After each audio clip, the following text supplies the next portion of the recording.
para que nele creia. E Jesus lhe disse: tu já tens visto, e é aquele que fala contigo. Ele disse: creio, Senhor, e o adorou. E disse-lhe Jesus: eu vim a este mundo para juízo, a fim de que os que não veem vejam, e os que veem sejam cegos.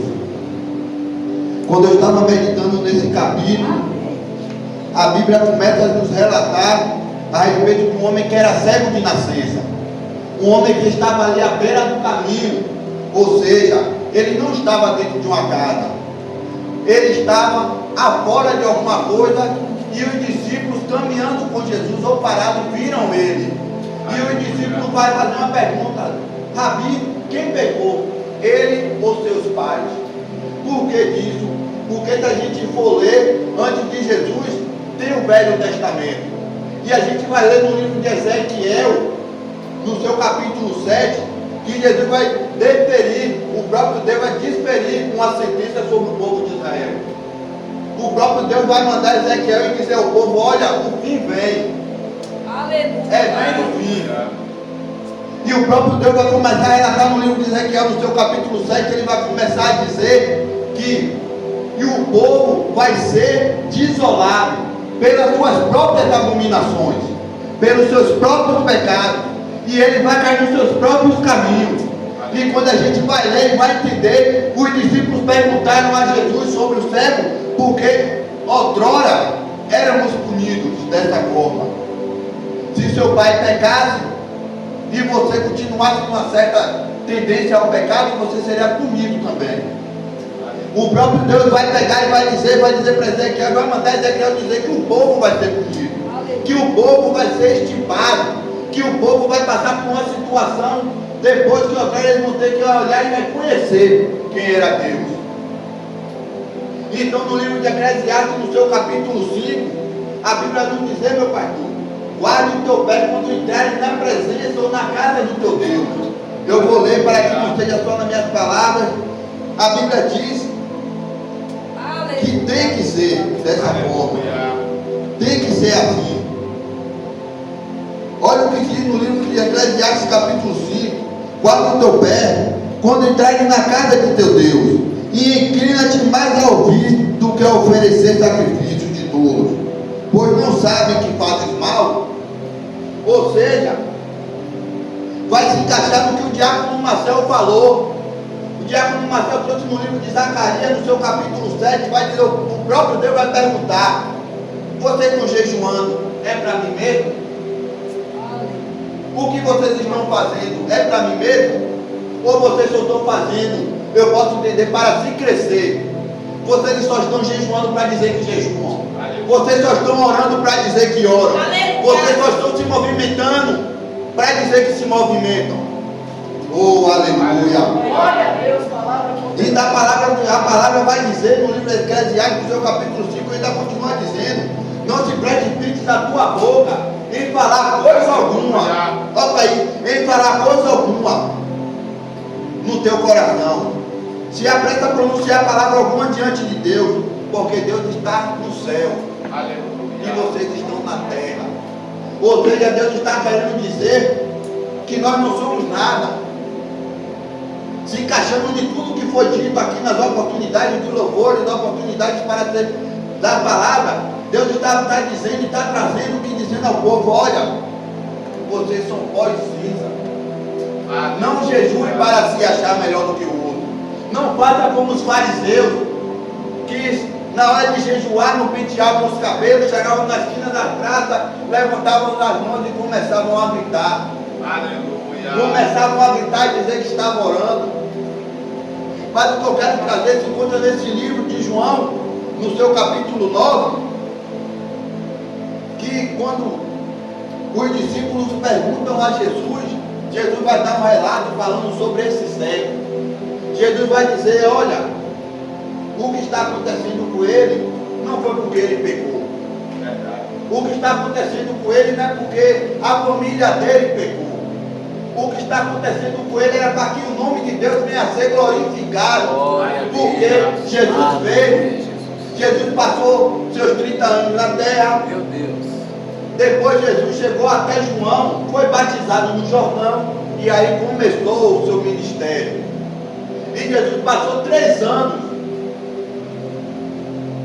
no seu ministério na terra. Aí você se pergunta, por que você está falando de Jesus, meu irmão? Se começou falando do cego. Porque no tempo, o homem só poderia começar a exercer seu sacerdócio, ou seja lá o que for, a partir dos seus 30 anos.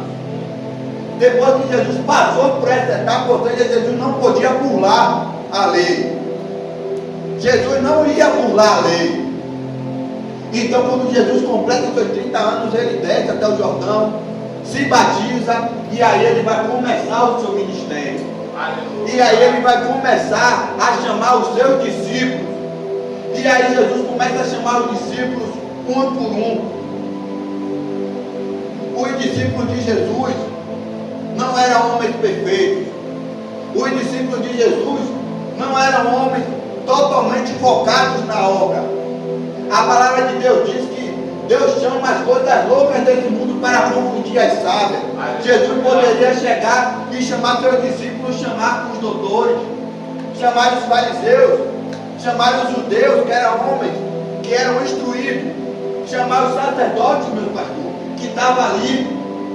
Mas Jesus começa a chamar pessoas, que as pessoas começam a olhar e dizer: Jesus está ficando louco, Jesus está chamando um pescador.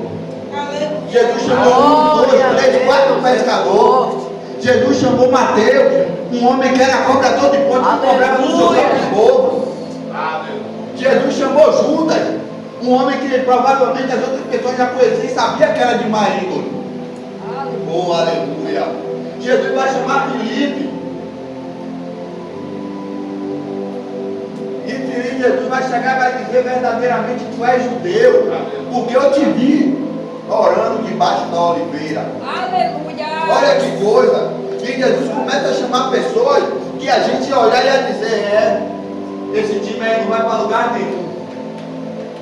Deus. Esse mesmo time que Jesus chamou agora, quando Jesus, no livro de João, vai relatar que quando Jesus chega naquele lugar, os discípulos perguntam: quem pegou? Era porque era cotidiano isso. Era costume do povo colocar sentença em cima do filho por culpa do pai. O povo tinha essa visão de dizer assim: olha, seu filho é assim por causa de você. Aleluia. Seu filho está trilhando esse caminho por causa de você. Certo que vai acontecer que às vezes a gente fala certas palavras sobre a vida dos nossos filhos, ou profere algumas palavras que vai se tornar maldição. Mas aqui não foi o caso desse homem. Esse homem nasceu cego porque Deus tinha um propósito na vida dele. Esse homem nasceu cego porque Deus, no seu tempo determinado, Deus queria glorificar o nome dele. Então, esse capítulo 9, mais abaixo, quando o Senhor fala isso ao seu discípulo, o Senhor começa a ministrar. E o Senhor chega para ele, cospe no chão, faz um lodo e coloca nos seus olhos. E vai falar a ele: Jesus poderia, meu pastor, mandar aquele homem ir em qualquer outro rio, qualquer outro campo. Mas Jesus vai dizer: olha, vai-te e lava-te no tanque de Siloé. Ou seja, vai, filho, tu vai para o tanque se lavar, mas eu já te curei porque eu sou enviado. Aleluia. Eu sou aquele que fui enviado para tirar o pecado do mundo. Eu sou aquele que fui enviado para curar. Eu sou aquele que fui enviado para libertar. Oh, aleluia. Aleluia. Então, quando aquele homem chega no tanque de Siloé e lava seus olhos, eles voltam a ver. Ele volta a ver, meu pastor. E aí as pessoas começam a se questionar: não é ele o cego de nascença? Não, era um parecido. Mas de tanto falar, os fariseus pegam ele e chamam, traz ele. Porque o fariseu tinha uma mania de achar que no sábado não podia curar. Deus da glória. No sábado não poderia fazer nada. Mas Jesus veio para quebrar esses paradigmas.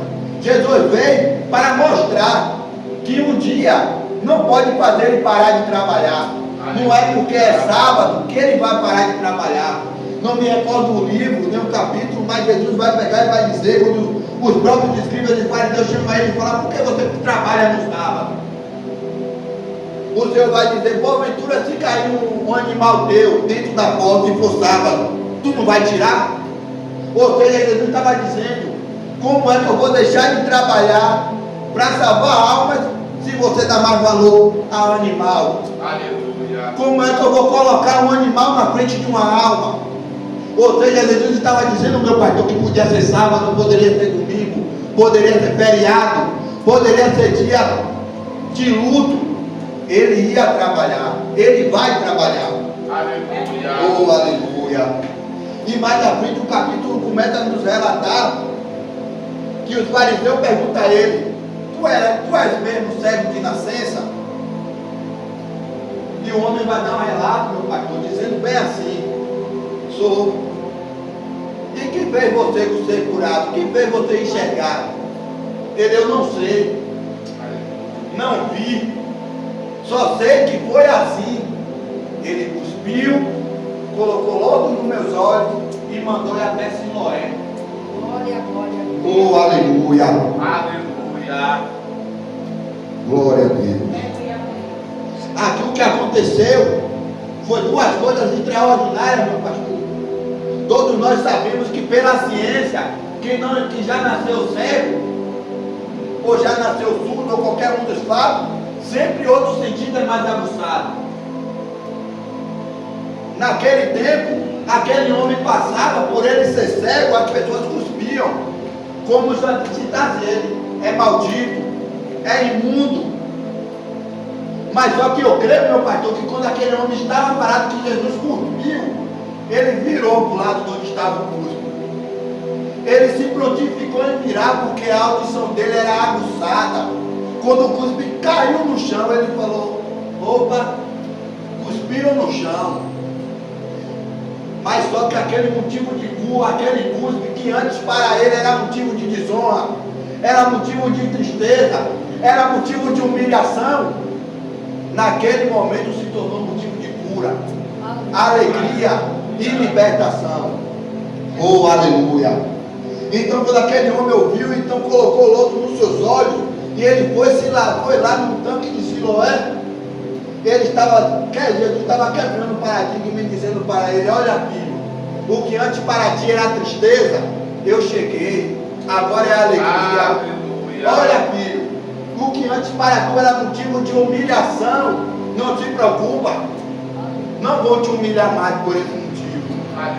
Oh, aleluia.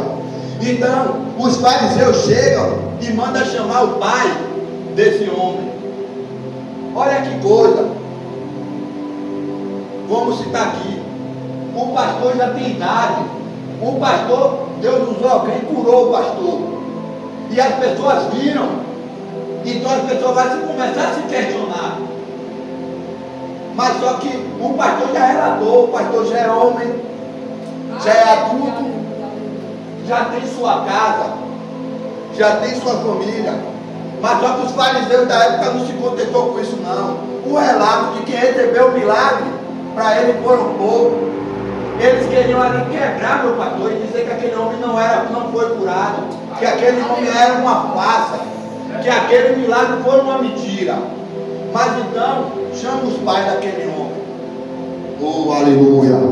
E os pais daquele homem vai dizer, eles vão perguntar, esse é teu filho?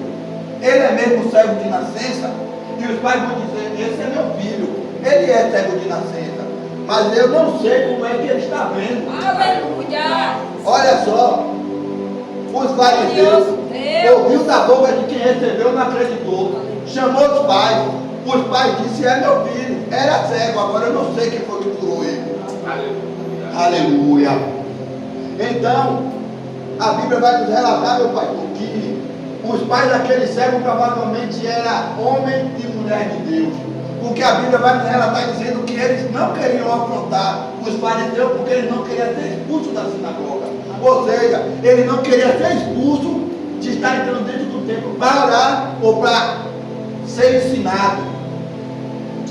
Então os fariseus vai e chamam esse homem.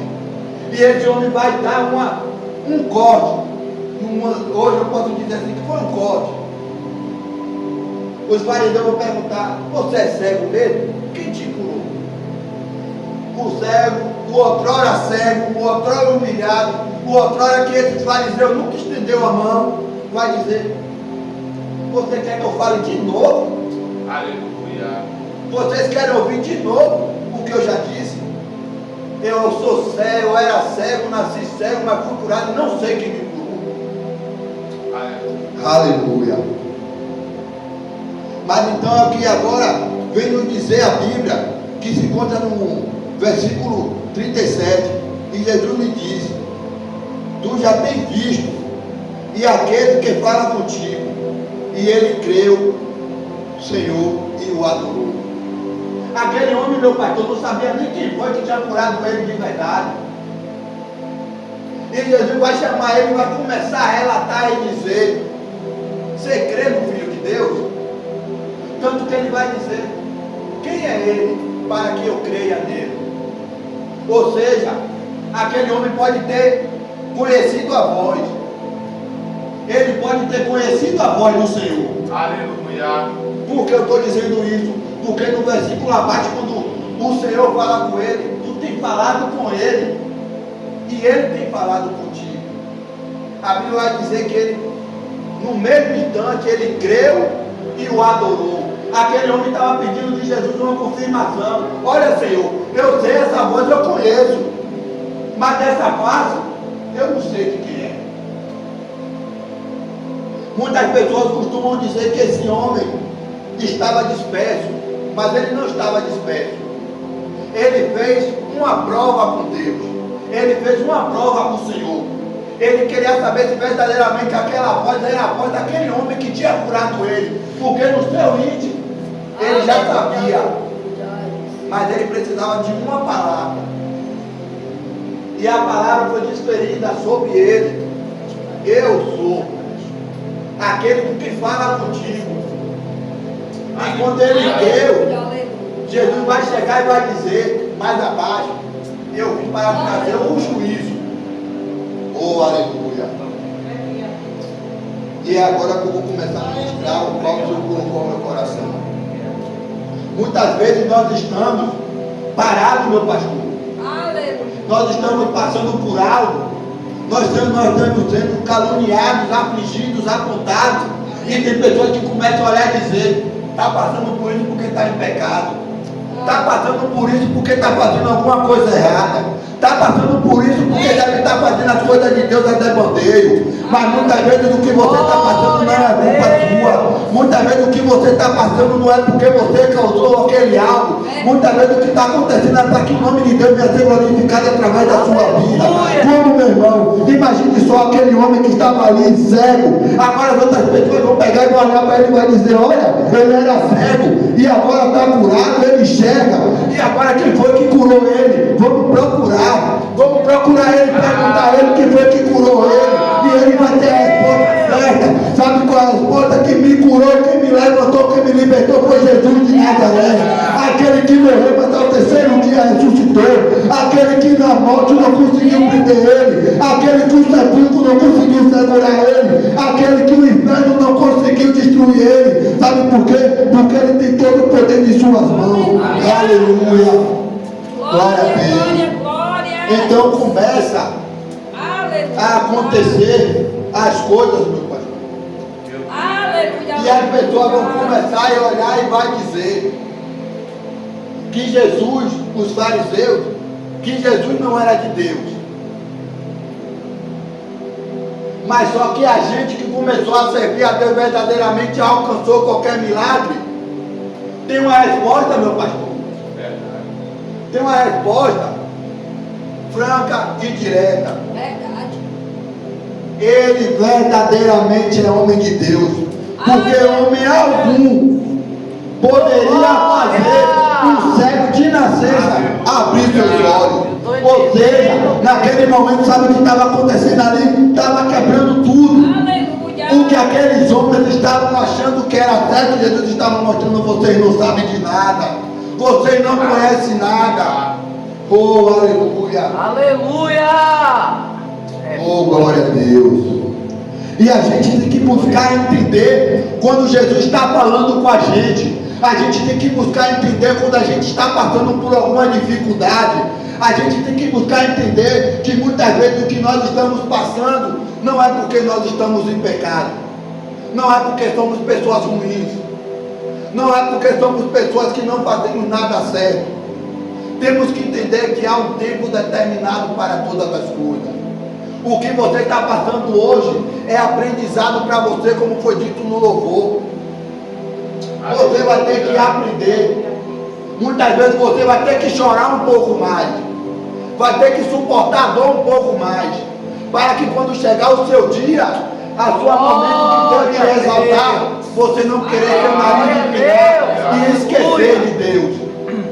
Porque infelizmente no nosso dia de hoje, meu pastor, tem pessoas que quando alcançam o milagre da parte de Deus, esquecem. Esquecem que Deus fez. Começa a achar que eu fui curado porque eu orei. Pois é. Você foi curado porque Deus quis te curar. Porque a Bíblia me dá respaldo para dizer que, olha só, a Bíblia me dá respaldo para dizer a seguinte coisa: e Deus não escuta a oração do pecador. É duro, mas somos pecadores. Pensas tu que é alguma coisa? Pensas vós que pode alguma coisa? Vocês não podem nada. Eu não posso nada.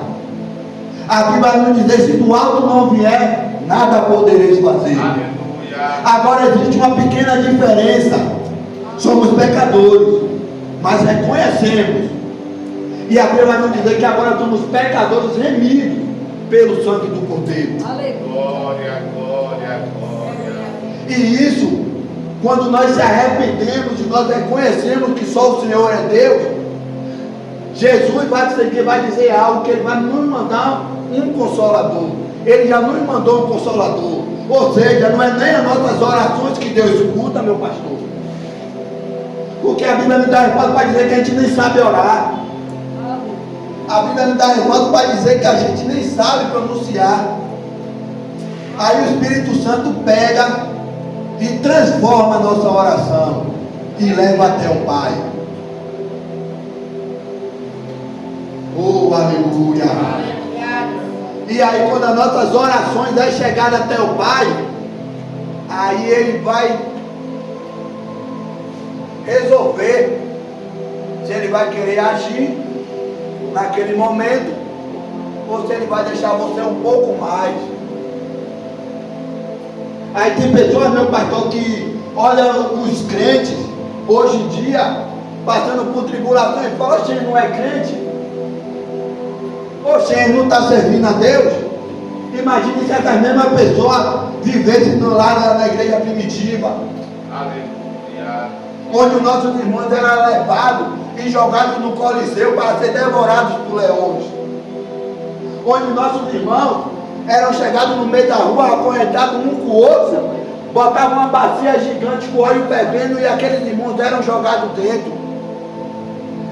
E eu estava estudando sobre isso certo tempo, e alguns estudiosos vão dizer que os irmãos discutiam entre si para ver quem ia ser jogado primeiro, para ver quem ia entrar primeiro. Imagine se essas pessoas vivessem lá, ia dizer: ó, estou sendo morto porque é um bando de vagabundos. Então eles vão ser mortos porque é um bando de rebeldes, se rebeliou. Oh, aleluia. Mas nessa tarde o que Deus manda dizer aos irmãos é: se não tiver firmado na rocha, não vai suportar. Porque os dias que estão por vir são dias maus. E a Bíblia começa a nos relatar que, por se aumentar a iniquidade, o amor de muito vai se esfriar. E a Bíblia também me dá resposta para dizer que quando Jesus vir, Jesus vai começar a julgar os de dentro. Aleluia. Olha só, Jesus vai começar a julgar a gente que está dentro, a gente que está dizendo que está servindo, a gente que diz que está andando com Ele. Ou seja, a sentença para a gente é mais dura do que para o ímpio.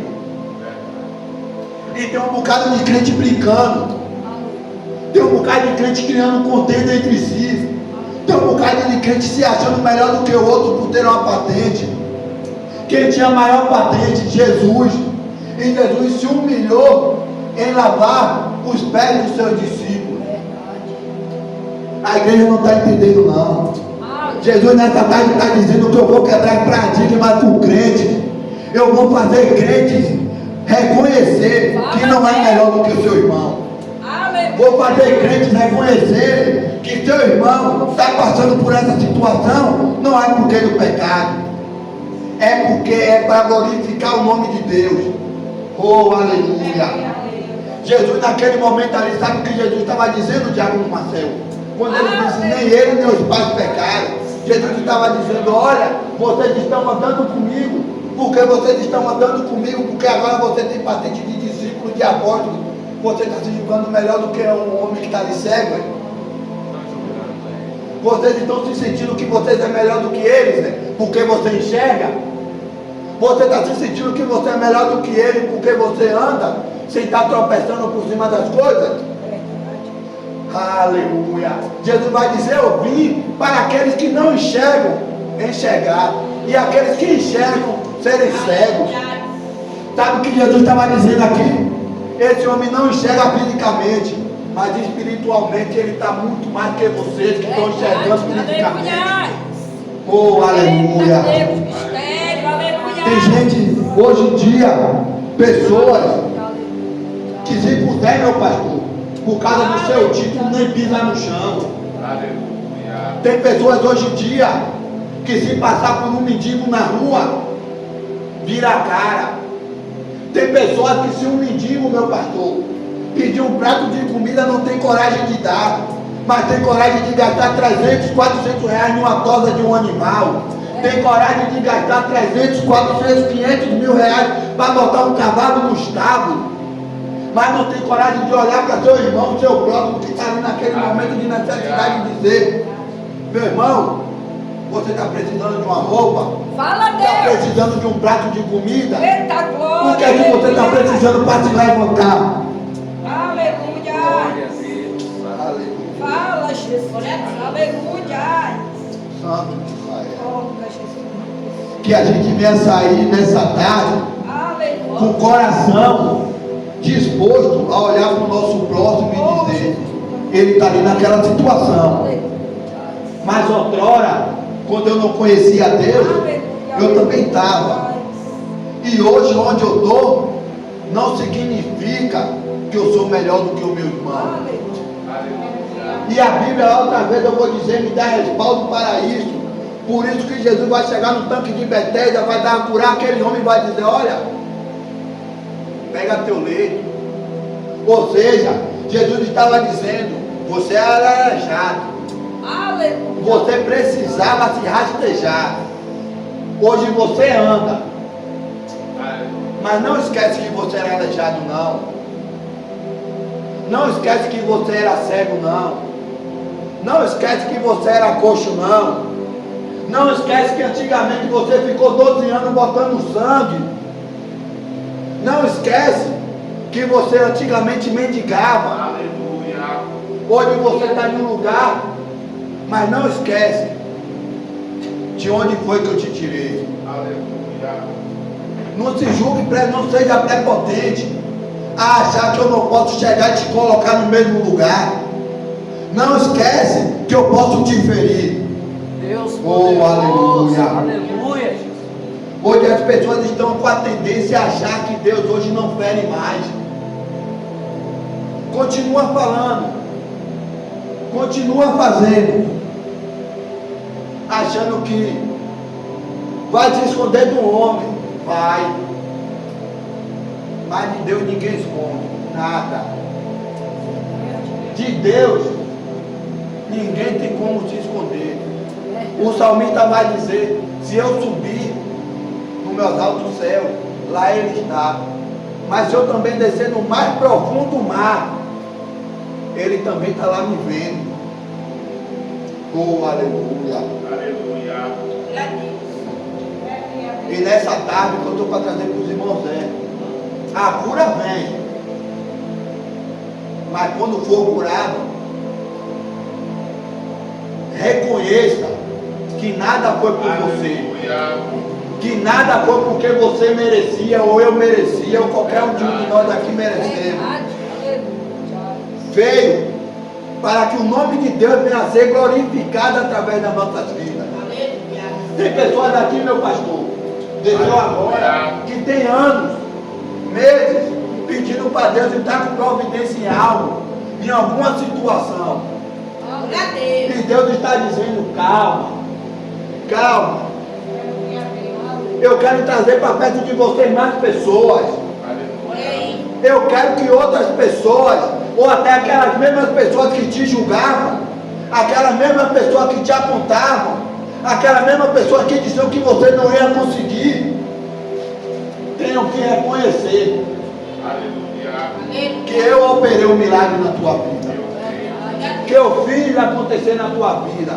Mas quando acontecer, quando vierem te perguntar como foi que aconteceu, você vai olhar e vai dizer para essa pessoa, com um grande sorriso no rosto, foi Deus. Deus glorificou o nome dele através da minha vida. Venha conhecer esse Deus, porque eu passei dias de luta, passei anos de luta, posso até ter passado décadas de luta, mas agora Deus se levantou. E a Bíblia nos diz, operando Deus, quem impedirá? E para encerrar, eu quero deixar para os irmãos calma.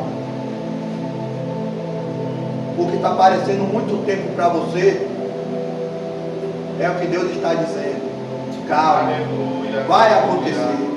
Agora, quanto mais vocês ficarem ansiosos, eu não vou trabalhar.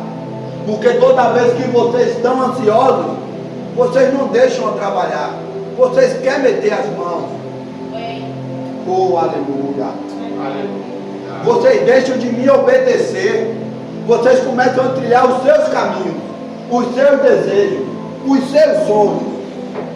E eu estou dizendo para vocês nessa tarde, o meu caminho é bem maior do que o seu. Os meus sonhos são bem maiores do que os seus. E por que tamanha ansiedade? Porque eles estão tão preocupados, sendo que eu já disse que eu vou agir. A palavra de Deus diz, meu pastor, e já foi dito aqui pela nossa irmã Néia, Deus não é filho do homem para que minta. Aleluia. Nem filho do homem para que se arrependa. Porventura diria ele, não cumpriria. Agora temos que entender que o nosso tempo não é o tempo de Deus. Quando Deus profere algo sobre nossas vidas, promessas, o que nós temos que fazer é obedecer, descansar e confiar. Porque fazendo isso, Deus começa a trabalhar mais rápido. Porque nós estamos sendo obedientes, nós estamos confiando. E nessa tarde eu queria deixar para os irmãos, calma, o tempo de Deus vai chegar, o tempo de Deus está chegando, e o nome de Deus vai ser glorificado através das nossas vidas. Amém. Até aqui nós do Senhor. Aleluia. E agradeço pela oportunidade.